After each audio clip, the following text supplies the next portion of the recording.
Donc, des nouvelles de l'infirmerie cette semaine. Au niveau gardien de but, un entrant, Ejika Ashima. Donc, il a récidivé un problème de vaste externe, c'est un muscle de la cuisse. Il a reçu un coup il y a 2-3 semaines d'ici. Contre Salzbourg, il a de nouveau reçu un coup, ça a saigné.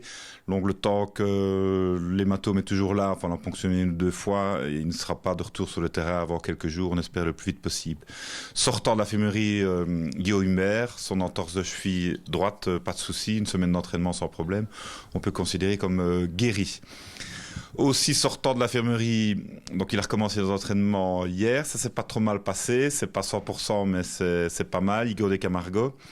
Donc ça c'est une toute bonne nouvelle, on espère qu'il va pouvoir tenir toute la semaine pour pouvoir être opérationnel le plus tôt possible. Également sortant de l'infirmerie, Paul-José Mpoku qui était absent pour le match contre Anderlecht, avait une contracture au niveau de ses adducteurs droits. Aujourd'hui il a recommencé les entraînements.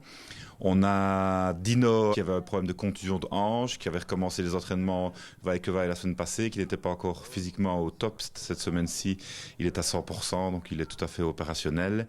Et le dernier qui était un peu blessé, c'était Osturk Alpa, avec un problème au niveau de son adducteur droit également, aussi 100% cette semaine-ci. Donc c'est pas mal de bonnes nouvelles. La moins bonne de l'histoire, donc on a à nouveau avec nous Geoffrey Muganji-Bia, qui a présenté lors du match contre Anderlecht une douleur au niveau de ses ischio-jambiers de sa cuisse droite. C'est pas déchiré, ça c'est la bonne nouvelle. Donc on pense plus élongation, donc son disponibilité devrait être plus tournée autour de la semaine plutôt que du mois.